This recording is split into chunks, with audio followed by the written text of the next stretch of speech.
Hey folks, it is Candyland Tarot, and I'm going to do a quick, I guess it's a tarot lesson. I guess this would be somewhat our first one of companion cards. And companion cards meaning that when you're dealing with the minor arcana, the court cards basically, the knights, which represent the mutables, the queens, which represents the fixed signs, and the kings, which represent the cardinal signs. You also have to remember that in the major arcana, you have cards that represent zodiacs too. And this is important because during your readings, you might get both, which means that you are getting double the message. It could be that it is double about two zodiac signs that are the same. If you are in a relationship where there are people who share the same signs, that could be a specific message. And it could also just tell you that whatever sign this represents, it's doubling down basically. So we're going to start off with Aquarius, which is represented in the minor arcana by Queen of Swords, and the major arcana card that goes with it is the Star. So when you see these two together, this is telling you that there is either double Aquarius energy, or that there needs to be, that it is missing, that you should double down on it. It could also be that there's two Aquarians doing something. It could mean that there's two Aquarians that are about to enter, all that type of thing. So that's what you need to look out for. And then Gemini goes with the Lovers. Okay, and a lot of times you'll see that the cards match up because of symbolism, because of numerology, that type of thing. So if you see this, especially in a love reading, this can mean that there's a lack of communication, that communication is heating up. Sometimes Gemini can in a way be stubborn, so if there's two, they might not be seeing eye to eye. It could also be that you all aren't necessarily meant for each other if one is reversed, or if both is reversed, that type of thing. Libra is represented by the King of Swords, and of course Justice, making sense, doubling down on those scales. So I mean, I'm sure you guys get the gist. I'm not going to belabor the point, but this is definitely the type of thing you want to look out for. So that is all of the air signs. Again, Libra is the King of Swords, Gemini is the Knight of Swords, and Aquarius is the Queen. All right, and it goes Justice, the Lovers, and the Star. Okay, so that is our beloved air signs. Next, fire. Fire can get a little bit more tricky. We're going to start with Aries, which is represented by the King of Wands. In the minor arcana and the major arcana, it is represented by the Emperor. So both are about leadership, fiery, passion. There's going to be a lot of passion if this and this, if these are together. Sometimes when this comes up in a love reading, this means that you could be dealing with someone who has control issues, even if they are not necessarily abusive or mean. That it could be that they are the type of person who wants to change someone. They overinvest and get upset when things don't work out their way because they feel like this person should be bending to their will. It could also be saying that you need to take charge more in a relationship, or take charge with yourself. In career, it could mean a promotion, that type of thing. All right, and then for Leo, Leo is one of the few cards, there's only about 3 or other 4 signs that do this, that have 3 cards that can represent them. So Leo is represented mainly by the Queen of Wands. You see the little kitty in the corner. The Sun, which of course is it's not a planet, it's a star, but in the times of tarot, that would have been considered the planet that ruled Leo.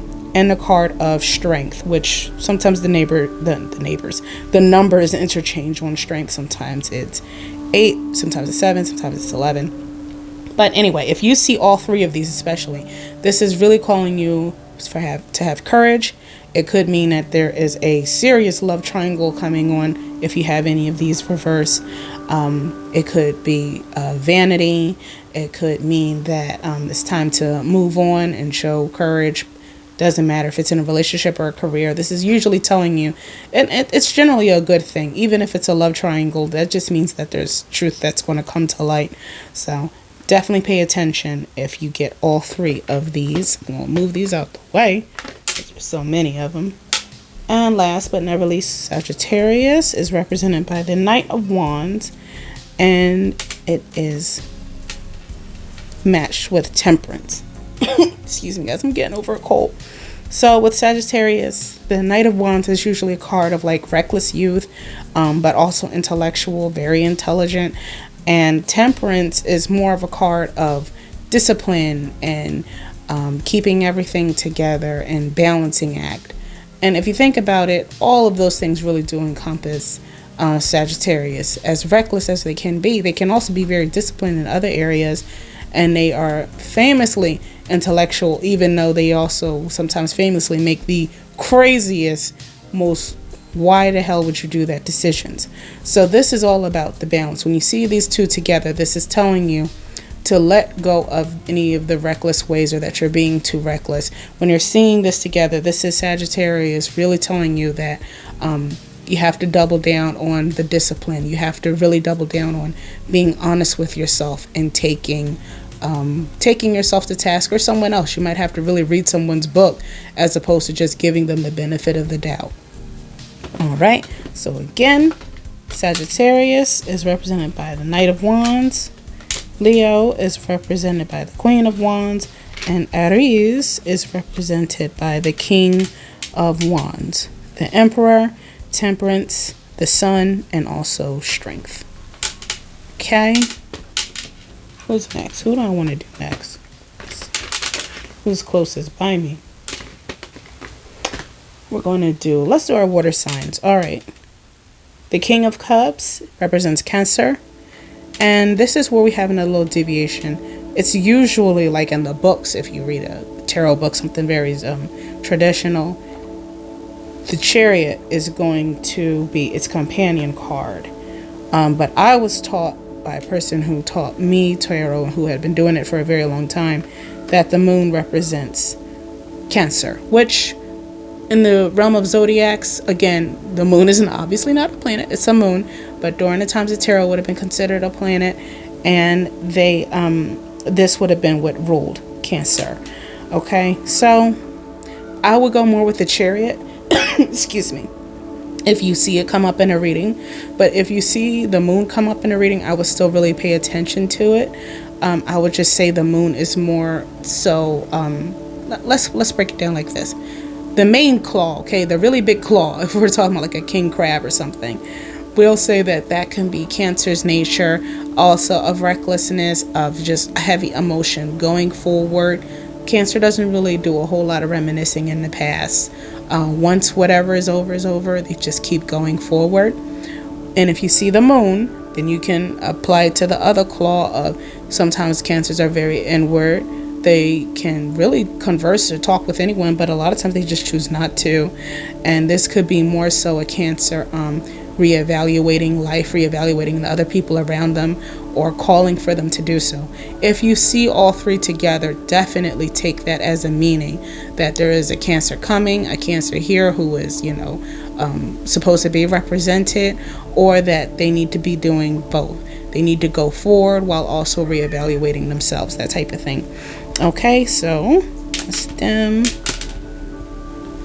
I'm going to move you over here. And then Pisces is traditionally represented by the moon. I wasn't taught that they were represented with another card. I sometimes like to put them with the High Priestess just because it's kind of that otherworldly type of thing. Otherworldly meaning, between the living and the dead, that type of thing. But with I've been saying the type of thing 100 times, I'm sorry. Clearly, I'm still a little foggy on the brain from this cold. Well, with Pisces, they are definitely of the moon. If you see these together, this is really telling you to trust your intuition. There's something that you're not looking at. When these are together, it's less about an actual Pisces and more about thinking like a Pisces, or what a Pisces is supposed to represent. For a lot of you going through your Saturn returns, those of you that are Pisces, if you pull tarot, you're probably going to see this connection a lot. The Knight of Cups and the moon, and that's telling you that you need to tap into yourselves. You need to listen to your own intuition. If there's someone that needs to go, they need to go. If there's someone that you've blocked or that you're not letting in necessarily, you need to reevaluate why. Maybe you did the right thing, maybe you didn't, but you're supposed to look into that. Right? Move you to the side. And then we have Scorpio. Scorpio is represented by the Death card. Hopefully, if you're practicing tarot, you already know that this doesn't mean you're going to conk out or anything. But Scorpio is related to the planet of Pluto, which is about death, resurgence, resurrection, that type of thing. Oh my God, I did it again. I'm sorry. It's like you're not at a mean. You know what I mean? No, I'm not going to do that anymore. All right. But the Scorpio with the Death card together, that's really telling you that there's going to be a time of change. So again, kind of like Pisces, it's most likely not so much about a Scorpio coming into your life and more about major changes going to happen. But it's not like tower change. You know, when we get that tower, that means that there is definite change on the horizon and it's more chaotic. This one is more of an ebb and flow change, kind of like growing up, leveling up. Can also be leveling down. But whatever it's going to be, it's just a natural progression. And that's everybody? That's everybody. All right. So, Queen of Cups, Scorpio. Knight of Cups, Pisces. King of Cups, Cancer. The Chariot, traditionally the moon, how I was taught. The moon or the High Priestess, both because of the intuition, the emotions, the feelings. And the Queen of Cups goes with the Death card. Okay? Be on the lookout if you see those together. Last but never least, our beloved Earth signs. We're going to start off with the King of Coins, the King of Pentacles, and the Devil. That represents Capricorn. Before anybody starts Capricorn bashing, just know I am very partial to them, so no Capricorn bashing will be tolerated here. And it's not necessarily, when we think of, you know, the card of the Devil, it's not talking about you know, the actual enemy. It's more about, it can be temptation, it can be vices, addiction. And a lot of times with Capricorn, especially if you see the King of Coins next to it, this is telling you in a reading that there is over investment. Capricorns are very strong, and I think because when they let go in such a way that they don't look back. Most people just assume that that is their go-to, but it is very difficult for Capricorn to let go depending on what the person is or what the job is or where they are. They really appreciate their roots. They are deeply rooted trees. So when they decide to, you know, become an ant from Lord of the Rings and keep it moving, that's telling you right there that there's a major shift. So when you see this is telling you, Capricorn, it is most likely a Capricorn person or someone with their ways, that they are being stubborn, that they are refusing to move forward, and whatever it is, it doesn't just have to be a relationship. They're refusing to move forward, and that they need to do so post haste, basically. So when you get these together, this is telling you that you are wasting your time, that you are over investing, that you are investing all of your gifts into the wrong thing. All right, that's Capricorn. Then Taurus, I think, is the last one we have with a 3-card type of thing. Taurus traditionally is ruled by the Hierophant, which I can kind of see because there are traditional ways with Taurus, so long as they're, you know, serious, so long as they like wherever they are. And I was taught more so that they go with the Empress because of the luxury, the fertility, spring, children, again, also tradition, mothering, nurturing, even if a Taurus isn't necessarily doing right by a partner or, you know, is a criminal or something like that, that would go with career, they still probably have traditional ways, some type of code, some type of, you know, code of conduct. There's certain things that they won't do or expect for you not to do. But I can see how they tie more so with the Hierophant. If you were to get all 3 of these, I feel like this would more so represent a marriage coming up. If you get any combination with all 3, I feel like that means marriage, children. If any of them are reversed, then it might be time for you to be honest with that Taurus, or for the Taurus to be honest with themselves, that they either want it with the wrong person or it's the wrong plan of action. If you see them with the Hierophant, that most likely means that the Taurus is happy where they are. And this generally does mean that they're talking about a Taurus, not someone with, you know, Taurus ways, or that type of thing that I said for the 1,000th time. Oh my God. And then, last but never least, we have Virgo. Virgo is represented by the Knight of Coins, and they are perfect for the card of the Hermit in every way. Even though Virgo can be very, almost every superstar that is a superstar you can look up is a Virgo or has Virgo in their charts. They can be very people person. They are very beloved, but they love a nice tight inner circle. They are not all about being friends with everyone, unless of course they're a Virgo that is underdeveloped or is on the hustle, the come up, where they might need everybody to be a friend in order for them to get to the next point that they're going. So when you see these together, this is telling you, Virgo, this is speaking to you specifically, or specifically about a Virgo, that you need to reassess the circle, that you need to go back into the circle or even yourself and kind of reevaluate life. You may need to go on a fast. You may need to go on a journey by yourself. You may need to go through a breakup. It's about liking, loving your own company, enjoying your solitude, because when you do, you come back out a lot stronger. And it's just, you're not usually healed by outside people. You're usually healed by keeping to yourself. This can also, Virgo, be a time where if you all get this card, or if you're pulling for a Virgo, or how you feel about a Virgo, XYZ, this could be saying that, excuse me, sorry, I'm getting over this cold. This could be saying that they don't need your advice. They don't want it. You might be giving them advice to get out of a bad relationship. They're not asking for it. For them, if they're pulling this is telling them to, again, take the advice that they may need to break up, that type of thing. But you're not going to be able to tell them what to do.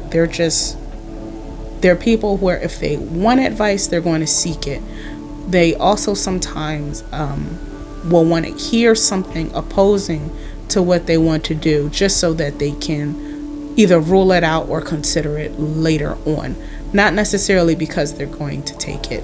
And don't take it personally when they do that. They just like to weigh out all the pros and cons. And sometimes, even though you might have a bunch of cons, they may see those as pros and instead just, want to hear something different from what they felt. Just, I guess it's like the dentist approval thing with the toothpaste or whatever. Whoever the 3 of the 5 dentists are, that's who they want to hear from. They don't want to just hear the other people that they agree with. They're like, well, who are the dentists who said they don't get down with the toothpaste? They're the type of people where they want to read all of that before they make a decision, even if it's already made. Okay, so we have Virgo is represented by King of Coins. Taurus is represented by Queen of Coins. And Capricorn is represented by King of Coins. The Devil, not in a bad way, the Hierophant, or the Empress, and the Hermit. So hopefully this was helpful for you guys. I am so sorry I kept saying that type of thing over and over and over again. Usually I am not on that type of time. But okay, I guess it's just that day. I'll see you all soon. Ciao, ciao.